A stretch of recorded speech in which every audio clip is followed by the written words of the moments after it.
Mas a nossa paraxá, então, como já lemos aqui, vai Vaikra, Levítico 22, 26 ao 23, 44. Esta é a paraxá do dia 1 de Sukkot, caso hoje, tá? E tem o Maftir, que é uma leitura adicional, lá de Bamidbar, números 29, do 12 até o 16. Então, a Haftarah, né, então, deste primeiro dia de Sukkot, a Zacarias 14, 1 ao 21, muito significativo, né, que é justamente, nós lemos aqui, mas é o trecho, a Micaela comentou aqui sobre o trecho, que é justamente aquele que fala que quando Yeshua já estiver de volta aqui reinando, lá de Jerusalém, todas as nações deverão enviar representantes para subir a Jerusalém, quando? Nos dias de Sukkot. Tá nesse trecho aqui de Zacarias 14. E a porção da Brit Hadashah, sugestão do Yaakov, Colossenses 2, 16 até o 3, verso 4. Tá bom? Essa é uma paraxá, obviamente, curta, né, por ser uma paraxá especial. Então, os tópicos dela são... Eu acho que não... tem que ligar. Aí. Mas foi, agora foi. Foi. Então, os tópicos dela são basicamente o início, como nós vemos aqui durante o serviço, que são as regras quanto a sacrifícios relacionados a este dia.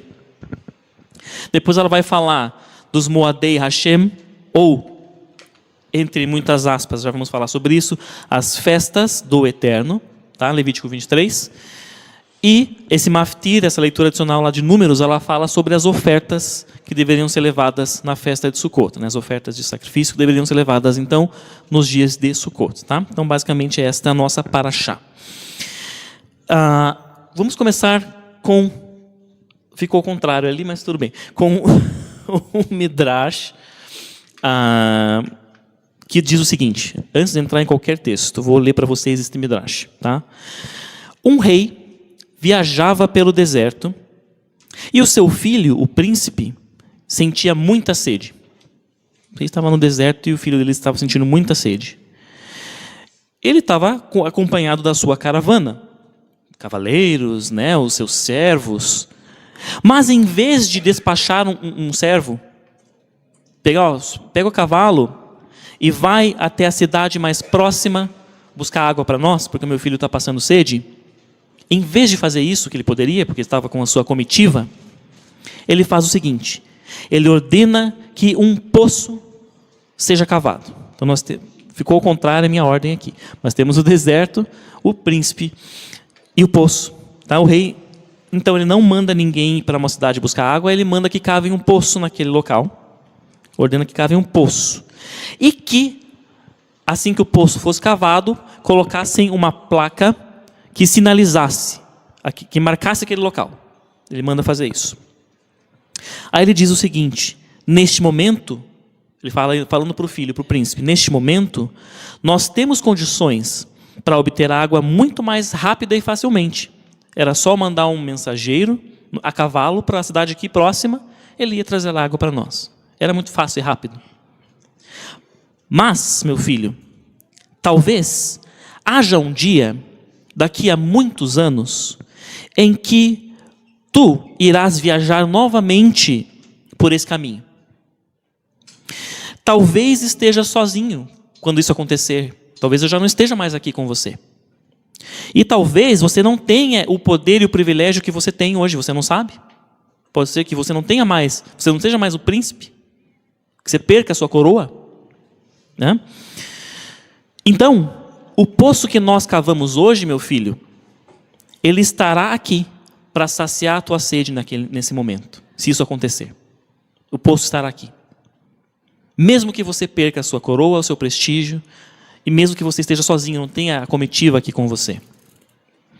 Ainda que as areias do tempo venham a cobrir este poço, poderás reabri-lo se te recordares deste local e se seguires a sinalização que dispusemos aqui, se vires a placa que nós pusemos aqui e se te recordares deste local, ainda que as areias cubram este poço, poderás reabri-lo e matar tua sede. Esse é o Midrash, né? É o Midrash de Maré e Yehezkel, tá em Maré e Yehezkel. E segundo o comentarista, o sábio, que não vou dizer que ele contou, mas ele redigiu esse Midrash, Ele adiciona um comentário dizendo que isto foi o que Deus fez para nós, estabelecendo as suas festividades nestes pontos no tempo. Foi isso que ele fez, o mesmo que esse rei fez para o seu filho, foi isso, segundo esse comentarista, que o Eterno fez para nós.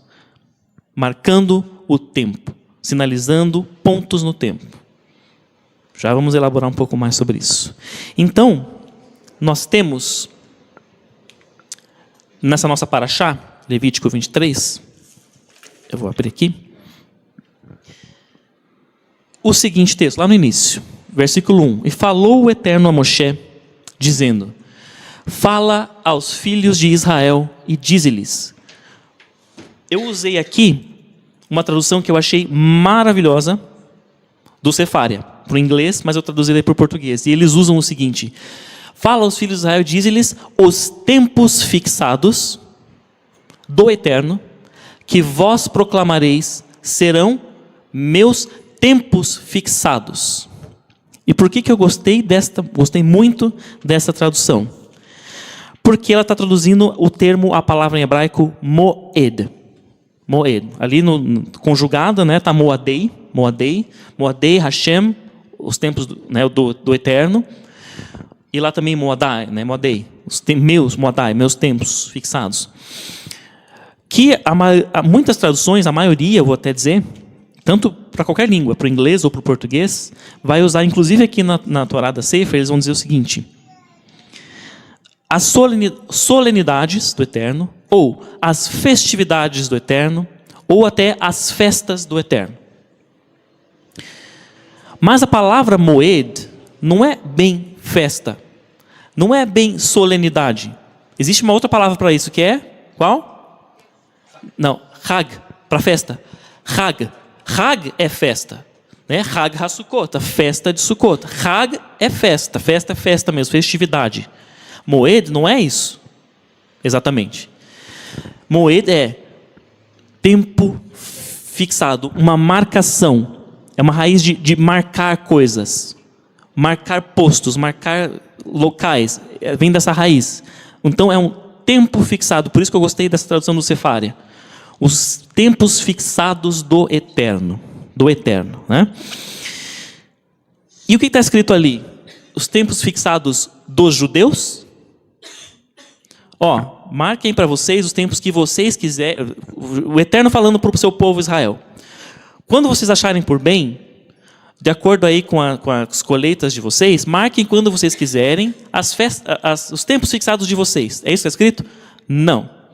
Está dizendo que o próprio Eterno é dele essa marcação. Ele marcou, assim como naquele Midrash, aquele rei, ele que manda cavar o poço, para ficar ali como uma marca para o seu filho, que poderia muitos anos depois não estar mais com ele, mas ele ia achar aquele poço, ia matar sua sede se ele estivesse naquela situação. É a mesma coisa. O próprio Eterno determinou estes tempos fixados. Não foi o povo de Israel, não foi Moisés, não foi nem Abraão. O Eterno fixou os tempos. Está escrito aqui, né? Então os tempos são dele. Ele determinou assim. Por quê? Ou para quê? Né? A Torá não diz por quê. Esse é o texto. Só diz, ele fala, os tempos fixados do Eterno, que vós proclamareis, e o Eterno falando, serão meus tempos fixados. Por quê? Não fala, né? Não fala. Apenas, a partir daqui, ele vai começar a listagem de quais são esses tempos fixados. O que são, né? Ele vai começar a listar. O que são, quais são e quando são. Essa lista. E ele começa com o quê? Verso 3, 7 dias se trabalhará, e no 7º dia será Shabat solene, santa convocação.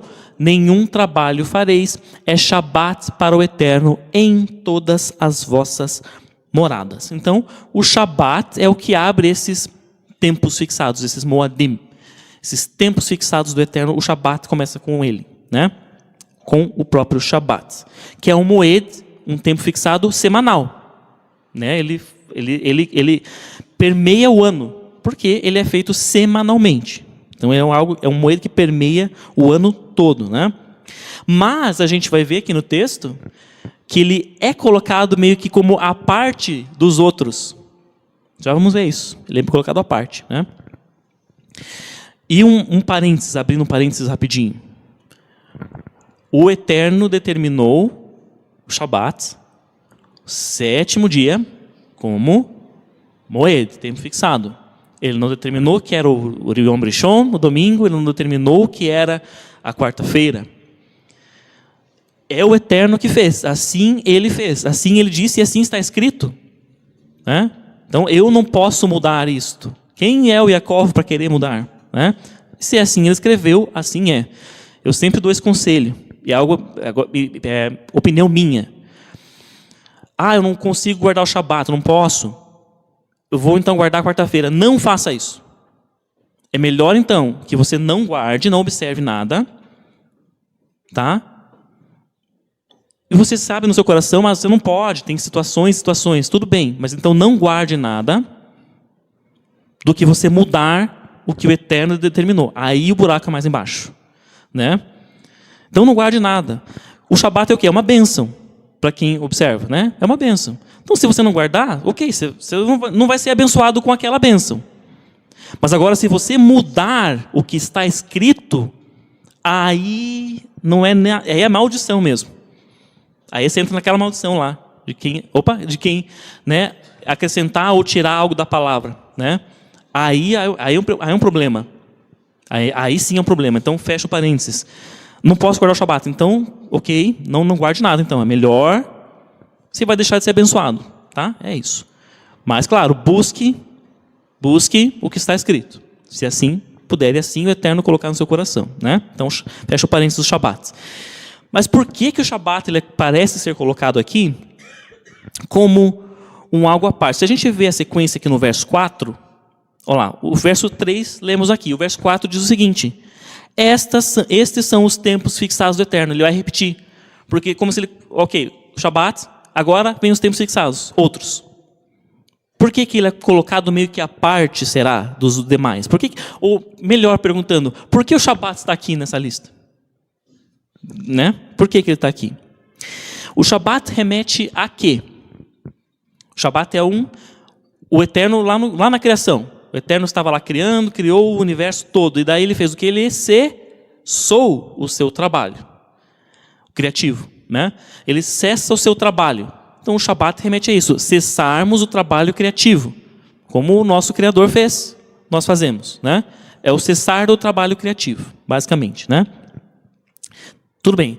Mas o que vem então na sequência? Vamos então ver depois desse verso 4, o que vem na sequência, para nós começarmos a entender melhor. Vem Pessah, vai falar de Pessah. Né? Vamos ver o texto lá no versículos 5. Peguei do 5, do 7 e do 8 ali. No primeiro mês, aos 14 do mês à tarde, é Pessah, é a Páscoa do Eterno. Né? Páscoa traduzido, mas é Pessah do Eterno. O primeiro dia de santa convocação será para vós, e o 7º dia é de santa convocação. Toda obra servil não fareis. Então ele vai falar dos dias de Pessah, dos 7 dias da festa de Pessah, né? Basicamente. Que Pessah lembra o quê? Saída do Egito. Né, a saída do Egito, basicamente, aquele processo todo que eu acredito que todos estejam familiarizados. Né? A saída do Egito, o cordeiro, o sangue do cordeiro nas portas, as 10 pragas. Oi? Libertação, já vou entrar, calma. Já vou entrar na libertação. Exatamente. Então, é aquele processo todo de Pessah. Né? Tem até ali, coloquei ali. Zman, Heruteino ou Herut. Pessah é conhecido na tradição judaica como Zman Heruteinu, o tempo da nossa liberdade ou o tempo da nossa libertação. Tá? Então, Herut é a palavra em hebraico para isso. E aí, nós temos lá o verso 11, que diz o seguinte. Aqui já entrou na questão do Homer. Tá? O que vem depois de Pessah? O que a gente começa no dia seguinte a Pessah? Sefirat HaOmer, contagem do Homer. Isso. Os agentes Mossad, agora só o Arthur que está aqui fora, já sabem disso. Né? Então, e movimentará o Homer diante do Eterno para que seja aceito em vosso favor. No dia seguinte ao Shabat, o movimentará o sacerdote. Eu pergunto para vocês, que Shabat? No dia seguinte é o Shabat. Está falando aqui que o seguinte é o Shabat. Daí começava lá a movimentação do Homer. Movimentar o Homer. Que Shabat? Shabat é Pesach. Mas isso nem sempre foi claro para todos os judeus. Lá nos tempos até de Yeshua, dos saduceus, os saduquim, os saduceus disputavam, né, com os fariseus, eles tinham opinião divergente. Os saduceus diziam o seguinte, eles interpretavam assim, então, vamos supor que Pesach começa numa quarta-feira. Então, o dia de agitar o Homer vai ser no domingo, porque é o Shabat que está dentro de Pesach. Então, o Homer começa a contar no domingo e não no dia seguinte, não na quinta-feira, se Pesach começasse na quarta. Tá? Essa era a opinião dos saduceus. E os fariseus, os Prushim, foram os que vieram com a que ficou hoje até hoje, que é, não é isso. Esse Shabat que está falando aqui é o próprio primeiro dia de Pesach. Então, o dia seguinte é o segundo dia de Pesach. Começamos o Homer no segundo dia de Pesach. É isso, né? Basicamente isso. Que é o que ficou, como falei, o que ficou até hoje, né? Então, Pesach é Shabat, porque até inclusive o próprio texto concorda. O primeiro dia é santa convocação, é um dia, uma data solene. Nenhuma obra servil fareis, ele faz aquela descrição, né? Então, é um Shabat, o primeiro dia de Pesach, né? Mas eu acabei de falar para vocês que o Shabat ele é sobre cessar a criação, uma obra de criação. Então, como que Pesach é Shabat? Ele cessa o quê? O que Pesach cessa? Porque se o Shabat é cessar uma criação, né? O que Pesach cessa? Mas a escravidão, tem que ser uma coisa que envolve criação de algo. Está onde vocês nem imaginam. Sim, mas não é bem isso aí. Tem a ver com o Homer. Não é por acaso que o Homer está sendo falado aqui. Aliás, esse texto de Levítico 23, ele vai descrever esses tempos fixados do Eterno, e ele vai fazer duas interrupções. A primeira está aqui, para falar do Homer, e a segunda mais para frente, para falar que as sobras da ceifa, da colheita, deveriam ficar para os pobres. São duas interrupções que esse texto faz, no meio dessa sequência de festa, de tempos fixados. Então tem a ver com o Homer, isso aqui. Essa questão do cessar do Pesach. Qual que era, vamos dizer assim, o principal produto lá de Israel, talvez, vou dizer assim, nessa época, era o quê? O trigo, né? Então, o que a gente para de comer em Pesach? Hametz, que vem dos cereais, né? da agricultura, dos cereais, principalmente do trigo, do fermento. O que é o fermento? Vamos pensar assim, como que era o processo agrícola para fazer o pão? Eles, né, colhiam lá o trigo, deixavam onde? No sol, para secar, né? Para secar, para torrar, para poder tirar sementes, moer, daí extrair a farinha. Esse era o processo. Então a planta era o quê? Morta. Ela ficava no sol para morrer. Para morrer, basicamente, né? Ficava no sol para morrer. E poder ser feita a farinha. Aí, o judeu, qualquer um, íamos lá produzir o pão, fazer um pão. A mulher ia fazer um pão na casa dela. Como que é o processo? Pegava-se a farinha, coloca o quê? Água. Para quê? Para fermentar. O que é o fermento, senão agentes biológicos que estão na própria, e que meio que quase, vamos dizer assim, é como se ele ressuscitasse aquela planta ali, jogando água. Então você estava criando de volta aquela vida, entre aspas, tá? Que era o que gerava o pão, que cresce e fica aquele macio, né? É isso que acontece. Então o Pesach, essa questão do Homer e de cessar de comer esse pão fermentado, tem a ver com essa, você cessou de recriar essa vida, entre aspas, por assim dizer, ali do pão, tá? Essa é a comparação que os sábios fazem com essa questão. Então Pesach, essa associação do Shabat com Pesach teria relação com isto, de se recriar também, tá? A partir dali, assim, resumidamente falando. E da dominância que o ser humano tem sobre a natureza, né? Porque usava e aproveitava dos produtos vegetais para seu próprio consumo, recriando, matando ali a planta e depois deixando que a vida ressurgisse, jogando água na farinha, por exemplo, tá? Tipo assim, eu tenho controle, então cessa-se esse controle. Uma ideia mais ou menos por aí, tá? Mas guardem isso por enquanto. Então vamos para o seguinte. O que vem depois de Pesach? O festival?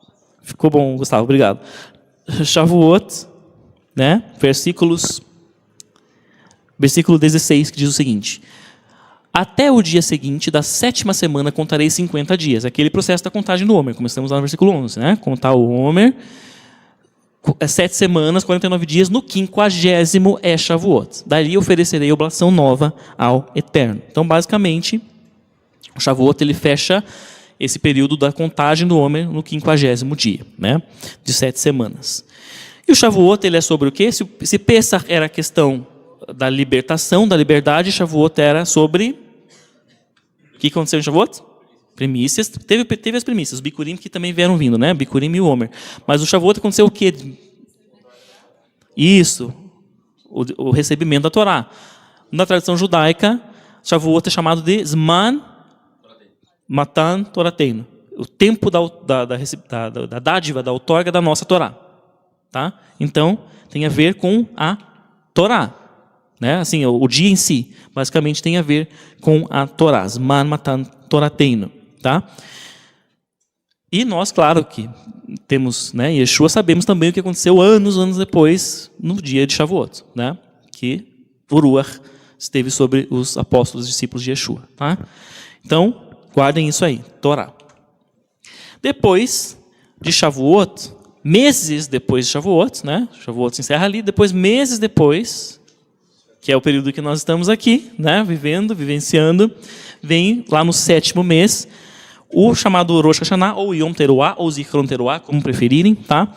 Lá no verso 24, então, de Levítico 23, diz o seguinte: no 7º mês, o primeiro dia do mês será para vós descanso solene, memorial do toque de shofar, convocação de santidade.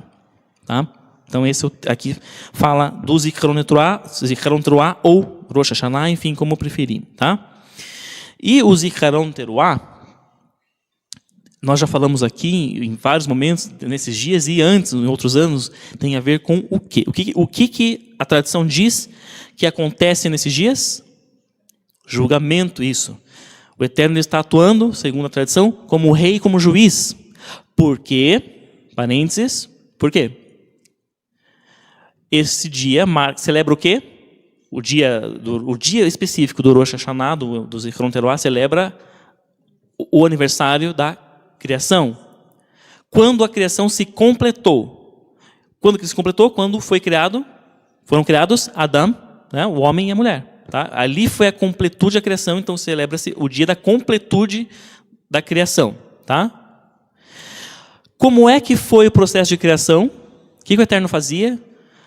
No primeiro dia criou Deus, no segundo dia criou Deus tal coisa e viu que era bom. Esse viu que era bom era um juízo, segundo a tradição, que o Eterno emitia, porque ele era rei e juiz. Então ele criava e falava, isso é bom. Quando ele diz que viu que era bom, isso deve existir. Ele, como juiz, determinava, isto deve existir. Isto deve existir, isso é bom. Porque ele era o rei e juiz. Então, por isso que nesses dias, segundo a tradição, existe muito forte essa questão do Eterno como juiz. Porque está remetendo ao que ele fez lá, nos tempos da criação. Tá? Ele agia como rei e juiz, basicamente. Tá? E daí vem a ideia, que começa até antes do Rosh Hashanah, do Zichron Teruah, que é os Yamim Noraim, os chamados dias temíveis. Nós falamos aqui sobre, no último Yom Kippur à tarde, né, os dias temíveis, que são os 40 dias desde lá do primeiro de Elul, que é o mês anterior, até chegar ao Yom Kippur, que é o ápice, o clímax desses Yamim Noraim, os dias temíveis. Né? E o que fica disso aqui para nós, então, é temor. E, de novo, eu falo para vocês, temor é ter medo do Eterno. Eu tenho medo porque Ele é juiz, eu tenho medo de ir para o inferno. Isso é o temor ao Eterno? Será que, segundo a palavra, segundo a Torá? O temor, resumidamente, é eu não tenho mais o controle de nada, eu entrego o controle para o eterno de tudo. E quando eu não tenho controle de nada, como ser humano, eu tenho temor. É automático. Você não... Ah, sim, perdão. Falando que as quipotas já estão um pouquinho teimosas. Quando eu não tenho controle, quando eu estou num lugar totalmente escuro, que os meus olhos não conseguem ver o que está ao meu redor, qual que é o sentimento que eu tenho? Tenho medo porque eu não sei o que está aqui, eu não sei se eu posso tropeçar e cair, ou quando eu era criança, eu não sei se tem um monstro aqui porque eu não estou enxergando nada. Ou quando eu estou num lugar alto, eu que tenho pavor de altura, e eu vejo aquela imensidão lá embaixo, e agora? Se eu cair aqui, o que vai acontecer? Né? Então, esse é o temor, de você não ter mais o controle da situação. E o temor ao eterno é isso, é entregar o controle para ele e você vai ter temor. Porque nós, como humanos, isso vem lá de Adão, nós queremos ter o controle de tudo. A situação tem que estar sob controle para mim aqui, senão não vai. Né? Porque quando Adão e Havá pecaram, o que foi esse pecado? O que era a árvore de conhecimento do bem e do mal? Era eu ser o juiz, eu julgar, eu quero dizer o que é bom, o que é ruim. Não o eterno, não. Eu quero dizer. Isso foi o pecado, isso foi a consequência daquela árvore do bem e do mal. Eu quero ser o juiz. Então, quando eu devolvo esse controle para o eterno, o temor vem. Esse é o temor ao eterno, tá? E desse aspecto aí. Então, a próxima, depois do Rosh Hashanah, é o Yom Kippur. O Yom Kippur, que nós tivemos aqui nos últimos domingo à noite e segunda-feira. Mas, aos 10 dias deste 7º mês, é o dia das expiações. Convocação de santidade será para vós, e afligireis as vossas almas, e oferecereis oferta queimada ao Eterno. Né? E, de novo, quem estava aqui no Yom Kippur à tarde, sabe que nós falamos, o Yom Kippur é sobre perdão? Quase, mas não exatamente. O Yom Kippur não é sobre perdão. Ele é sobre reconectar ao Eterno. E o perdão, ele é uma consequência desta reconexão. Estou resumindo bem para vocês, quem não estava, tá? O perdão, ele é uma consequência, mas a questão, o ponto do Yom Kippur é retornar, reconectar ao Eterno. Essa é a chave do Yom Kippur, tá? Basicamente. E a palavra que fica, então, se é um retornar ao Eterno, e não é por acaso que ele culmina, ele é o ápice dos Aseret Yemei Teshuvah, que é os 10 dias de arrependimento extremo. Teshuvah é um arrependimento genuíno de retorno ao Eterno. Tá? Então, o que fica para nós de Yom Kippur é Teshuvah, é um arrependimento genuíno de retorno ao Eterno, basicamente. E nós vamos fechar o nosso ciclo de festas com o dia que nós estamos vivendo hoje, né? Que é a festa de Sukkot. Lá no versos 33 e 34, diz o seguinte: aos 15 dias deste 7º mês, será a festa de Sukkot, por 7 dias ao Eterno.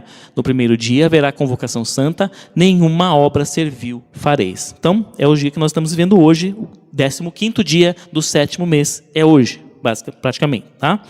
A festa de Cabanas, também chamada de Festa das Águas. A Sukkot tem vários nomes, né? Mas o que nós comentamos aqui, falamos aqui ao longo do serviço aí, é que isso, e cantamos, inclusive, que Sukkot é o quê?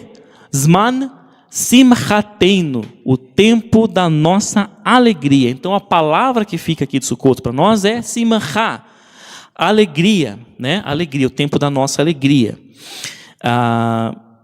E aí, agora a gente vai parar e observar uma coisa. Em todos esses versículos que nós vimos aqui até agora. Se a gente observou bem, se vocês prestaram atenção, mas nem eu não tinha visto, eu só vi depois, tem dois números, que ao longo de Levítico 23, eles aparecem várias vezes, esses dois números. Principalmente eles. 2 números especificamente. Eu vou voltar aqui um pouquinho com vocês, rapidinho. Vamos lá para o começo. Vou passar bem rápido aqui, só para a gente ver que números são esses. Aí, Pessah. Começa com o quê? Primeiro, então o número 1, primeiro dia, 1. 14 do mês, taralá. Primeiro dia da Santa Convocação. E o 7º. Então, 1 e 7. Vamos guardar o 1 e o 7. Tá? 1 e 7 aparecem aqui na descrição de Pessah. Tarará, tudo bem. Aí vamos lá para Shavuot. Lá vai equipar de novo, depois eu pego. Olha o que aparece lá. O quê? 7ª semana. 7 semanas. 7 de novo, tá? Tananá, tananá, tananá. Shavuot. Aí, o Zichron Teruah, Yom Teruah, o Rosh Hashanah, 7º mês, ou 7 de novo, quando? O primeiro dia do mês. Então, 1 de novo, 1 e 7 de novo, memorial solene, toque de shofar, taraná, taraná, taraná. Aí vamos para o Yom Kippur. 7 de novo, 7º, e tem um 10 ali, que você pode considerar que tem um ali, mas tem o 7º, né? 7º mês de novo, falando do 7 de novo. Tá? E aí, lá em Sukkot, 15 dias do 7º mês, e fala lá, no primeiro dia, haverá santa convocação.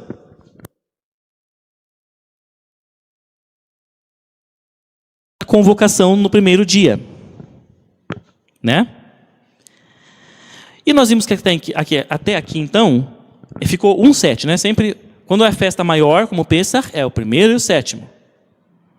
Ou, quando é um dia só, o Rosh Hashanah, é o primeiro dia, mas de quando? Do 7º mês. 7-1, 7-1, 7-1. Chegou em Sukkot, fala do primeiro também. Primeiro dia, Shabat, santa convocação será para vós. Mas, aqui em Sukkot, tem uma coisa que muda. Um pouquinho. Muito. Tem uma coisa que muda, que é o seguinte. Olha lá. Opa, ficou o Simcha ali. Olha lá o versículo 36. 7 dias oferecereis ofertas queimadas ao Eterno. No 8º dia, haverá santa convocação para vós. É dia festivo no qual Deus vos retém. Guardem se Deus vos retém. Mas aqui não é o 7. O 7 também é especial, é o Rosh Hashanah Rabbah, é a grande salvação.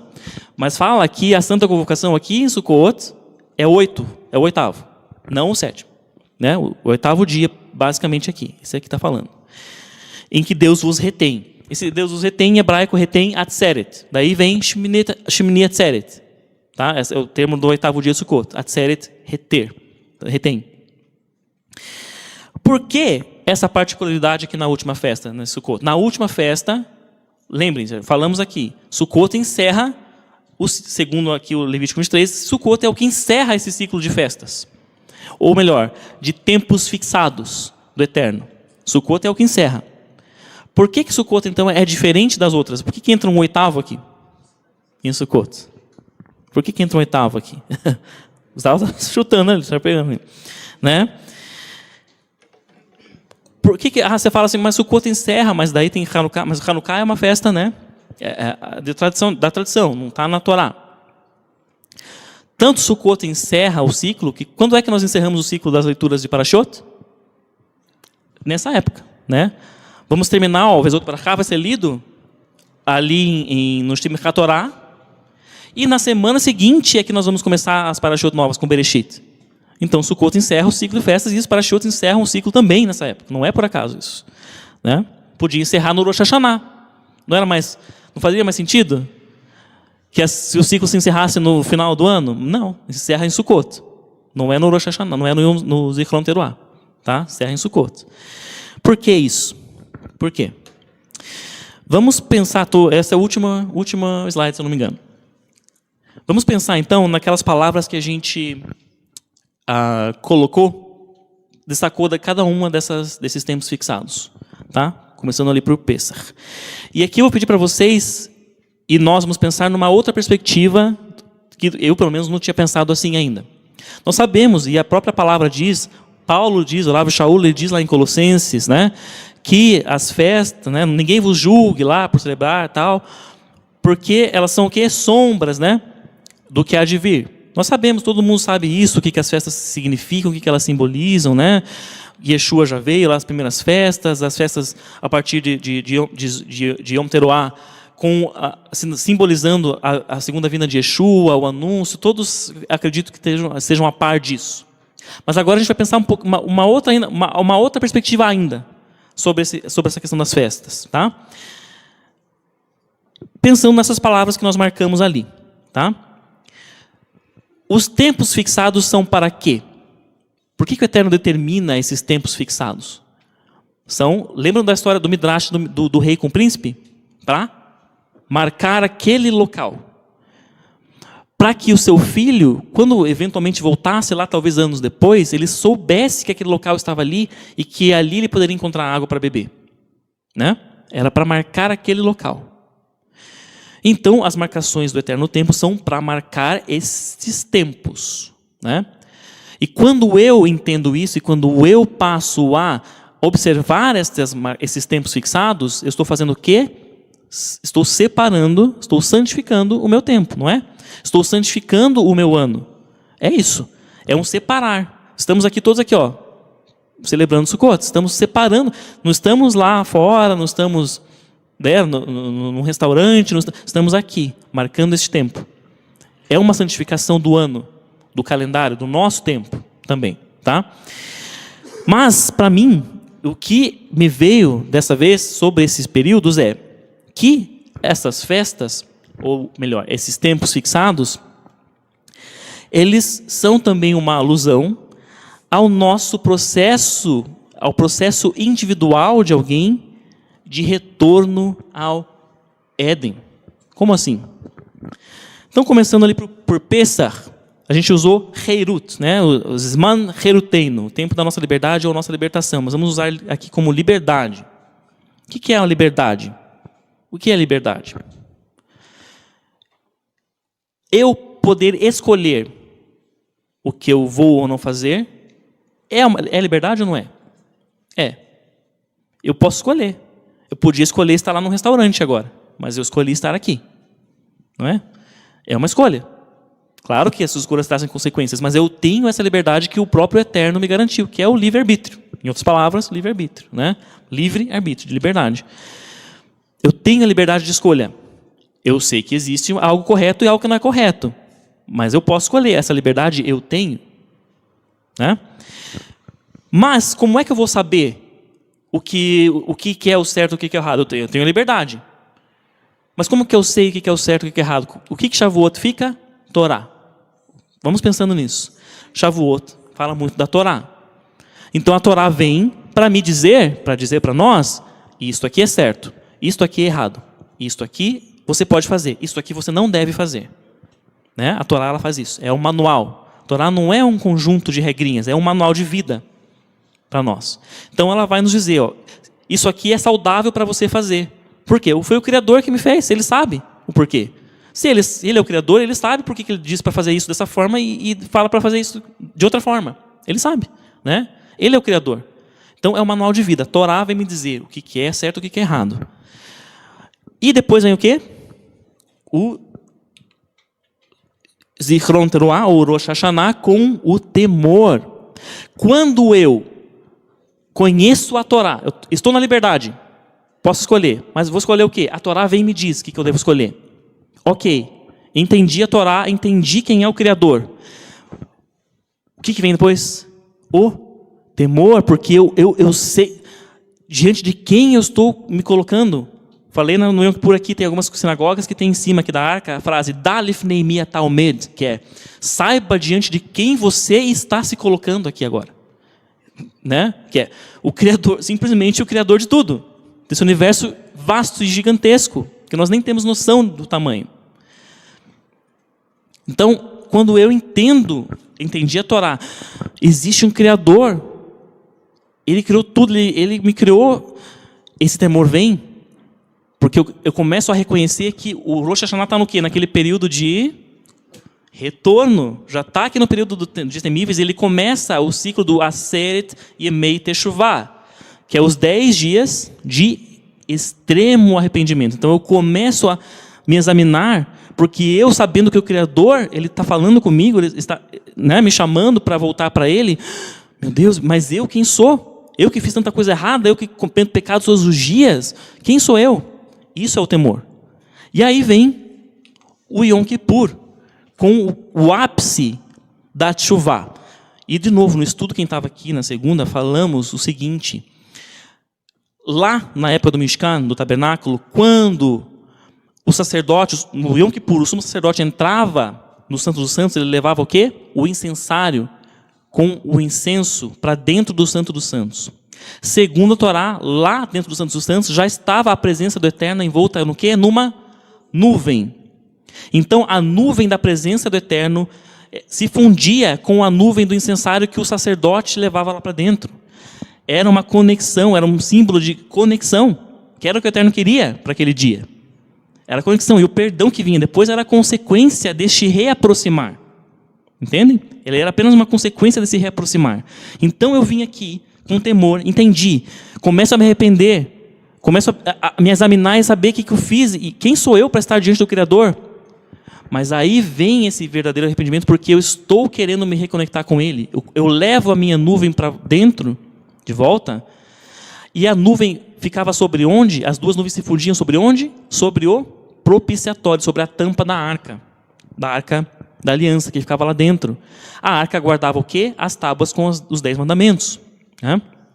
E nós vemos aqui no estudo, depois, acho que vai ficar gravado, vai ser colocado depois, quem não viu pode ver depois. Esse propiciatório simbolizava o próprio Yeshua. Ele era esse moed, esse tempo, e esse lugar, é esse tempo e esse lugar, onde eu posso me reconectar com o Eterno. Só nele. Este é o caminho. O Eterno diz: Arão, não faça isso em nenhum outro dia. Faça isto neste dia de Yom Kippur e desta forma que eu estou te dizendo. E assim ele determinou com Yeshua. Não tem outra forma de eu me reconectar ao Eterno, ao Criador, se não for em Yeshua. Como aquela fumaça aquelas nuvens que se fundiam dentro do Santo dos Santos sobre o propiciatório, ou seja, sobre Yeshua. Não tem como. Tá? Então esse é o processo. Aqui nesse chuvá eu já estou fazendo isso. Entendi quem é Yeshua. Estou me colocando de volta. Quero voltar ao Eterno, quero voltar, me perdoe. E eu sei que é em Yeshua que eu faço isso, e onde isso se concretiza, esse é reconectar com o Eterno. E aí vem o quê? Vem a alegria. E aí vem Sukkot com a alegria, né? com essa temática da alegria. Por que alegria? Porque eu me reconectei de volta com o Eterno. E o Sukkot é o quê? Tabernáculos. Vamos ligar tudo agora. Lá vem Yohanan dizendo que Yeshua, quando ele veio, tabernaculou entre nós, né? Então, quando eu me coloco de volta nesse lugar, eu já estou aqui nesse lugar de volta, espiritualmente, por enquanto falando, de estar com o Eterno, tabernaculando de alegria. E por que Sukkot, então, a encerrar o ciclo, ele tem um Shabat no 8º dia? Porque o 8 é o número do Mashiach, e também é o número do quê? Da eternidade. Então, sempre que eu passar por esse processo aqui, fazendo esse processo aqui, eu vou ter uma eternidade de 8º dia. O 8º era... O que a Torá fala? No 8º dia, Deus vos retém. O que é reter? Fica aqui. Agora você não sai mais daqui. Para sempre. Eternidade. Então, vejam que isso também... Esses tempos fixados estão dizendo, além de toda a simbologia que nós já sabemos que tem, profética, está falando também do meu e do seu processo de retorno ao Éden, como o Eterno queria que fosse desde o início. Olha só, nunca tinha visto isso dessa forma, e dessa vez o Eterno também nos direcionou para isso. Então, Baruch Hashem. Era basicamente isso. Vamos encerrar aqui para nós irmos também para o nosso almoço, Baruch Hashem, e vamos celebrar então esses dias de Sukkot, ainda com muito mais alegria, entendendo isso aqui. E semana que vem estamos aqui também para o Shemini Atzeret, que é o 8º dia de Sukkot. Então vamos chamar o Rosh então, para fazer o encerramento.